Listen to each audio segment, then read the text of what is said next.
Bag of goodies.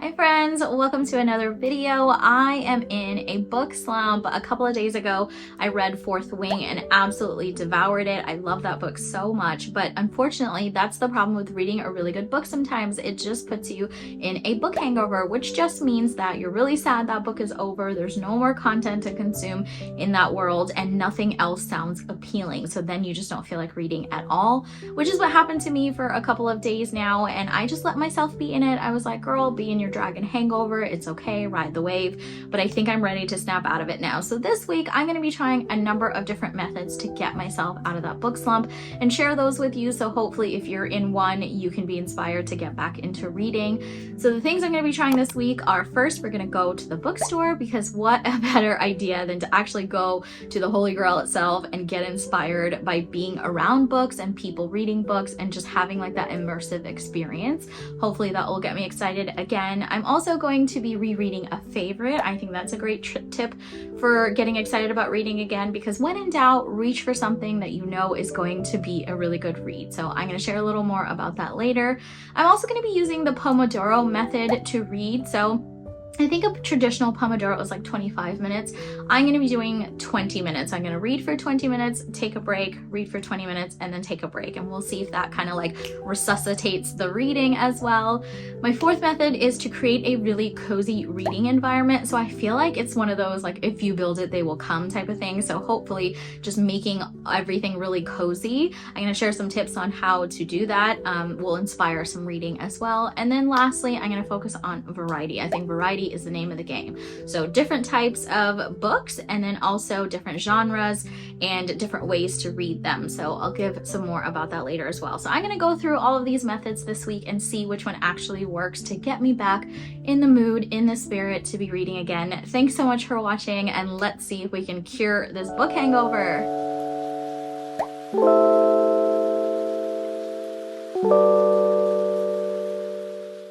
Alrighty friends, the first thing we're going to do is head to the bookstore. I feel like there's no better way to get in a book reading mood than to be at the bookstore near all the books and the smells and people reading books, all the things. So I'm hoping it's going to be like a little bit of an immersive experience. Hopefully being in it will get me really excited about picking up some books.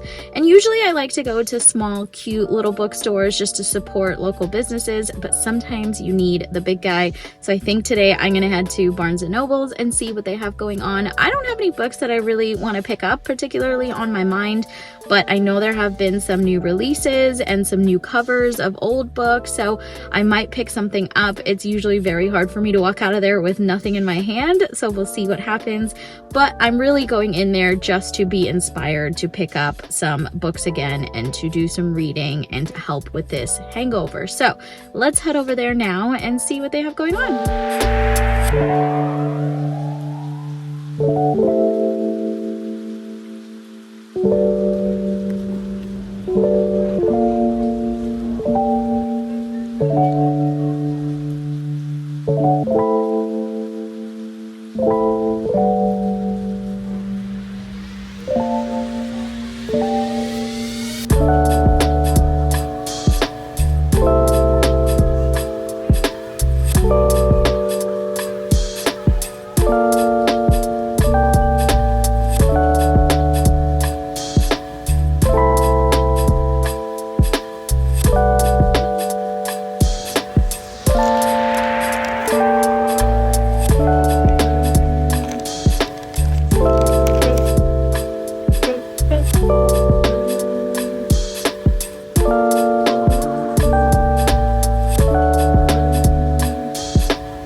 friends, that was such a fun trip to Barnes & Noble's. I had a lovely little afternoon. It definitely did make me feel a little bit more in the book reading mood because I was surrounded by people reading.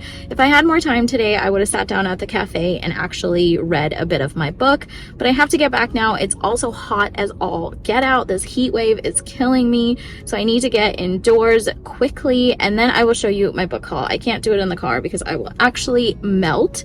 So let's get home. But so far, I would say my first method was successful. I will see what happens later today if I actually feel like picking up either one of these books that I bought. But I did like being there. It's always such a fun time to be surrounded by people who love books and the books themselves and the smells and the sounds of the bookstore.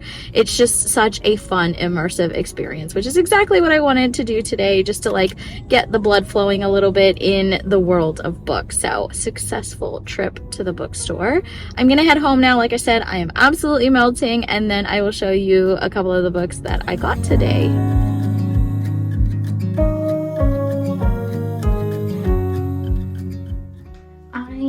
Back from the bookstore with my little bag of goodies here, so I wanted to show you. I'm so glad I went actually, because it did kind of lift my spirits and put me in the mood to be around books. Now we'll see later today if I actually feel like reading.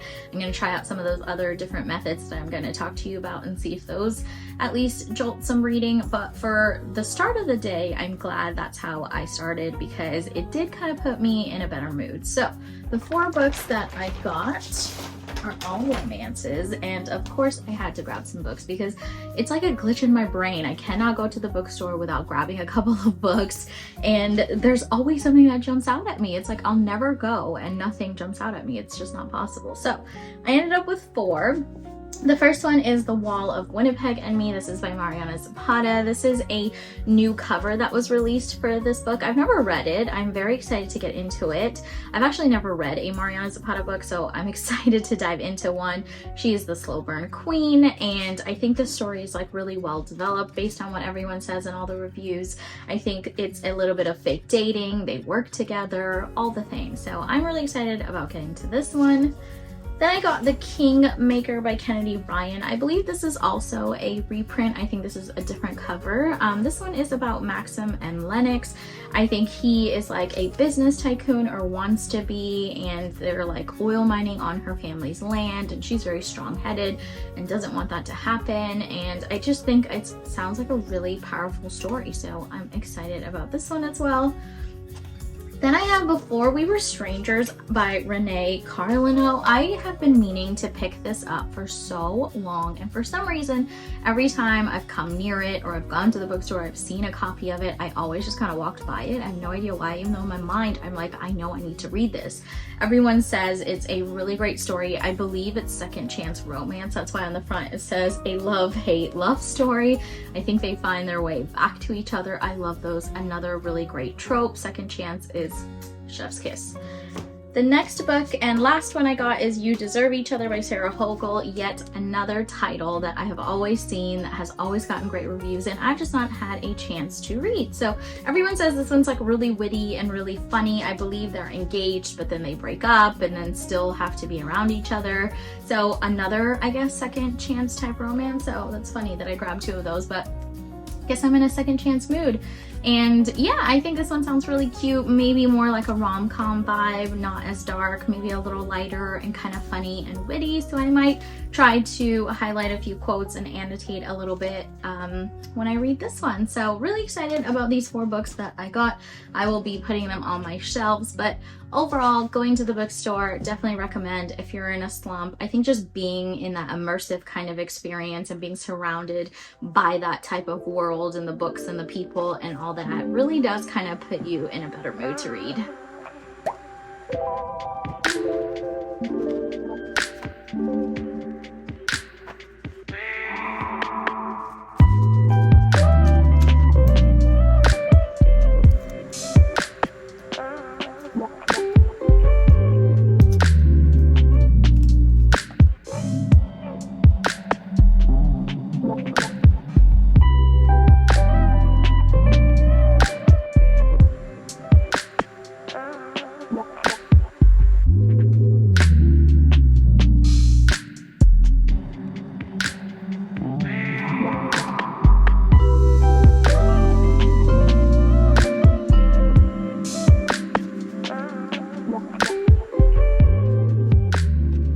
now a few days later, and I've been annotating and rereading A Court of Thorns and Roses for the last couple of days, and I have to say, it has been so enjoyable, especially while I'm in this kind of a mood. So I think the trick is, if you're going to reread a favorite or reread a book that you really like, I think the trick is to pick a book that you haven't read in quite some time. Like for me, I read this, I think maybe 3 years ago, and so a lot of it seems new, or a lot of things that I've missed are now jumping out at me. So I think the trick is to pick something from a really long time ago that you remember feeling really good about and that you really enjoyed and maybe gave a 5-star to, and then picking that up, because it almost makes it like a new reading experience.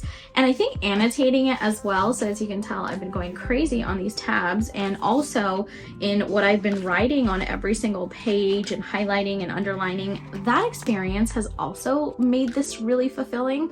And I think it's because it forces you to be more invested in the book, because you're giving your thoughts, you're giving your comments, you're kind of looking out for the things that stick out to you, you're highlighting quotes that you might enjoy. So it's forcing you to be a little bit more engaged. And I think that's what's helping me kind of snap out of this and make me excited about reading, is because I'm having to dive a little deeper and be a little bit more invested. And I think that's a really great trick to getting excited about reading again. So pick a book that you haven't read in a while, and then perhaps even try annotating. That's introduced a whole new layer to this rereading a favorite aspect. So I'm having a great time doing it. I'm taking it slow though. I don't want to push myself, because I don't want to be in another book hangover, since it is one of my favorites.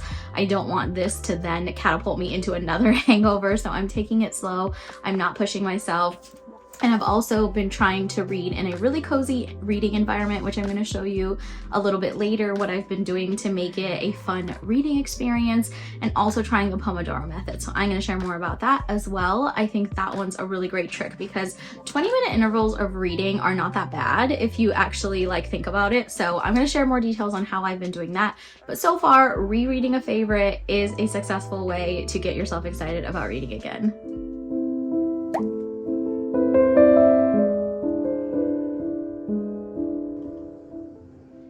Next day now, and today I'm going to be trying a different method to help inspire some of that reading, and that method is to create a really cozy reading environment. So for me, if I make a really warm and inviting space, then usually that kind of triggers my reading and I feel like actually getting in the mood to do the reading. So for me, a couple of things I need to create that cozy environment. First and foremost is a living space that really makes you feel warm and fuzzy, and for me that is our front room. I would pick my bedroom, but I think it makes me too sleepy, and my study also makes me feel like I'm too in work mode. So my preferred choice of room is our front room. It is very warm and inviting, has a lot of neutral colors, and today we're actually very lucky because the weather is so nice. So I've actually opened the front window, so there's a lovely breeze coming in, and it's just a very inviting space. And the second tip I have is to also have a comfortable blanket with you. I don't care what type of weather it is, what time of day it is. I'm one of those people that when I read, I need a cozy blanket. So I think that can really also help to create that kind of warm feeling. The next tip I have to make that cozy environment is to get a YouTube ambiance on in the background. So the great thing is that they're all free and you can search anything to your liking. So you can search by seasons or by music if you want jazz music.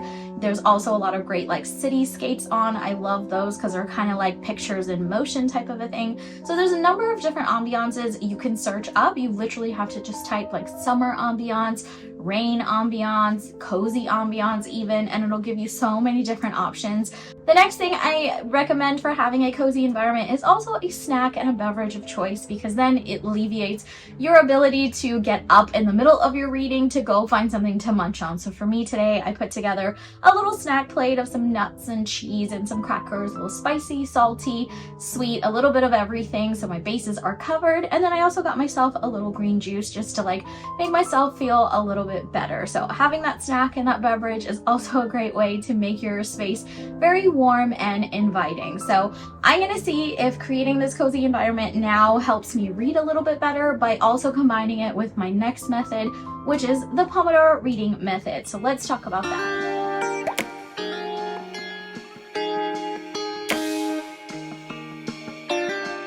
The next method I'm going to be combining with my cozy environment now that it's all set up. I have my stacks, my ambiance on, the windows are open, There's a lovely breeze coming through and I've got my blanket.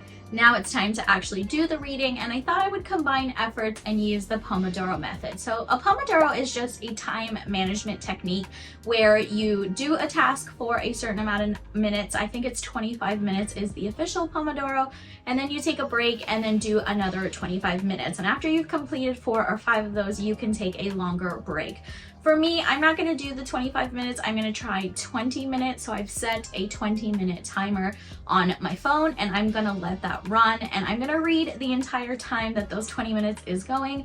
And once the timer is up, I'm going to take a break for about 10 minutes and then come back and do another 20-minute Pomodoro and then take another break. So it's a great way to kind of break up your reading time, and also a great way to just make you feel accomplished, like you've done something. So now that our timer is set for 20 minutes, I'm gonna sit here and read. And the cool thing is, like, you know in your mind that you have a finite amount of time to read.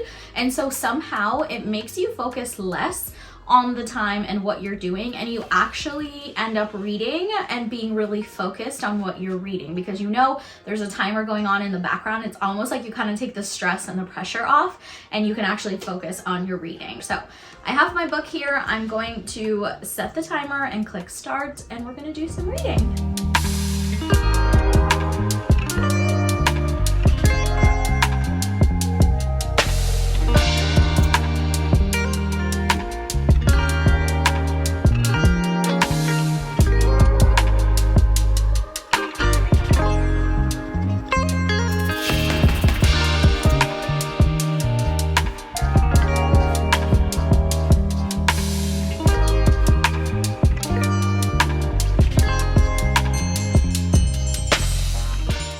Alrighty friends, our 20-minute timer has just gone off. I have no idea where the time went. It is brilliant using that Pomodoro. I am 76 pages through. It's a really easy book to read. It's a graphic novel, so that also helps. That's one of the techniques I'm going to share in a little bit about having a variety of books. That also helps. But those 20 minutes just flew by. I had no idea where they went. So now what I'm gonna do is take a 10-minute break and then get back to another 20-minute timer. And by that point, hopefully I will be at least like 2/3 of the way through this book and feeling really good. And hopefully I'll be able to finish it by the time I'm done with all my Pomodoros. So that's kind of the basic idea, is you set a certain amount of time. If you don't want to use an official Pomodoro, which is 25 minutes, then you can use your own, like I did with me in my 20 minutes.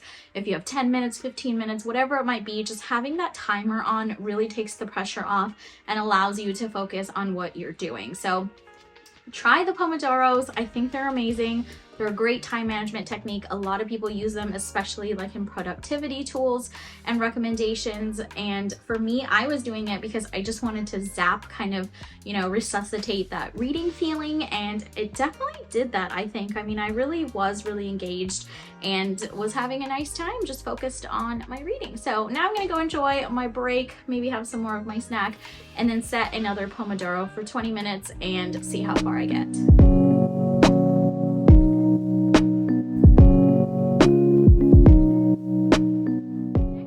I have to focus on this week is variety. I think variety is the name of the game. I feel like because I'm such a mood reader and I'm so put on and off by different things, and I can just quickly be put off of a book, I feel like what I need is variety. So not only variety in formatting, but also variety in types of books. So I have a couple of different types of books here. As you know, I'm already trying to reread a favorite, which is A Court of Thorns and Roses. You saw that was one of my earlier methods to try to snap myself out of it. This one is going really well, as you can tell by the annotations and how much I have read. I only have a little bit left, so this one is going really well. But I know as soon as I'm done with this, I'm going to need to have a lot of backups after this one to keep that spirit going and to make sure that I don't fall into another reading slump. So the other types of books I have here as some options are varied across a number of different topics and also formats. So I have also my nonfiction read. This is called Rewire Your Anxious Brain. This book has been really great so far in giving me different tips for my anxiety. I suffer from high debilitating anxiety sometimes, and I've always tried like doing yoga and meditating and all the things, but this book has given me a new approach on tackling anxiety, more from like a scientific understanding your brain and how it operates type of way, so that you can try to conquer it from the inside out almost. So this one's been going really well, but having that nonfiction option is great too, because I'm also annotating, and annotating just takes a different dynamic approach to being more invested in your reading. So I have that one. I also have a graphic novel that you saw me reading a bit earlier with my Pomodoro technique. And the reason graphic novels are so great is because they're so quick and they're so engaging because of the pictures and the artwork and the story that it's trying to tell, because it's a completely different format.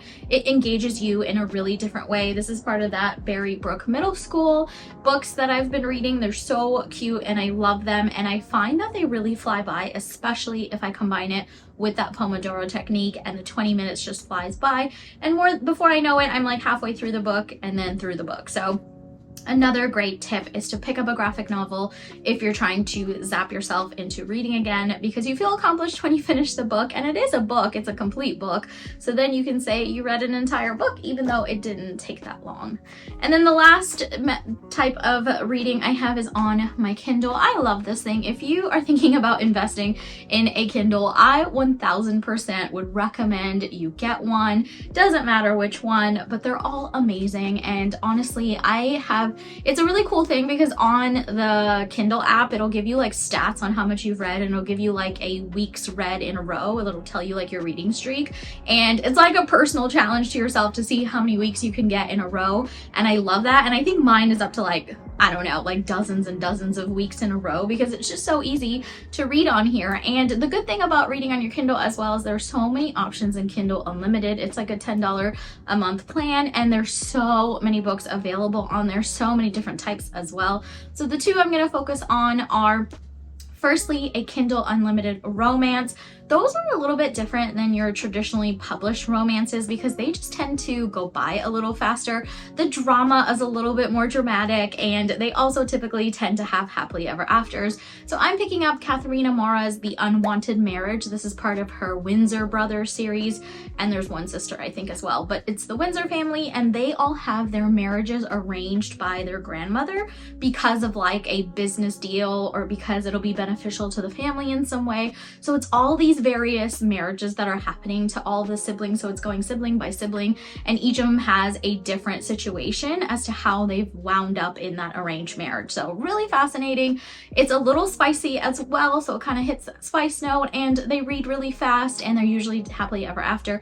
So for that reason, I like her books, and they're really easy to read and kind of snap you out of it as well. They're not really, you know, sad, hysterical, crying type of romances, and they don't really take that much out of you emotionally, so they're easy to read. And then I also have a thriller. Now, thrillers are a great type of book to pick up when you're feeling a little book slumpy and you're in this reading kind of hangover, because they just jump right in. They, from the very first sentence usually, or the first paragraph, or the first chapter at least, will put you right in the story, in the thick of the plot, and you don't really have to wait around for a lot of details and a lot of scene setting. And so thrillers are also really great for getting you into that reading mode and kind of curing your book hangover. So the thriller that I'm going to be trying to read is called The Housemaid. This has been making the rounds. Everyone has loved it. It's one of their top 10 thrillers of the year. So I'm going to give it a shot and see how I feel about it. So those are the different kinds of books that I'm going to be focusing on. I think because I have such a variety of formats and types of genres of books, it should give me enough to pique my interest and keep my interest engaged and keep me reading. So I would recommend that you grab a number of different types of books and different formatting. I know a lot of people also love audiobooks. Those are great for popping in your ear while you're cleaning the house or doing dishes or whatever you might be up to. They're also a really great way to consume books. I don't have any on my list this week, but usually I would throw one of those in there as well. So variety is the name of the game. Just give yourself a lot of different options so that you can't find a cop-out reason to not do some reading. It is now the end of the week, and what a week it has been. This week started off with being in a book hangover after reading a really great 5-star read, and I was trying to try a number of different methods to snap myself out of it and get myself back into reading and cure that book hangover. And I think we accomplished that by trying a number of different methods. So first we reread a favorite. Then we went to the bookstore, which was really helpful. I also tried creating a really cozy reading environment. and then also trying the Pomodoro technique for reading, and then lastly just having a variety of books. So I think I'm going to keep those methods in my back pocket, but my two favorite, if I had to pick, were definitely rereading a favorite. I had such a great time reading A Court of Thorns and Roses. I think the trick here, like I said, is to pick a book you haven't read in a while, and then to pick a book that you know is going to hit the spot. I also annotated it for the first time, and I think that also really helped create a really dynamic reading experience. I loved reading it, and it definitely helped me feel excited about reading again. And then my second favorite technique, I think, was the Pomodoro technique. So having that dedicated time to read and then taking a break and then having dedicated time to read again kind of takes the pressure off of how much you're reading, how many pages, how many books.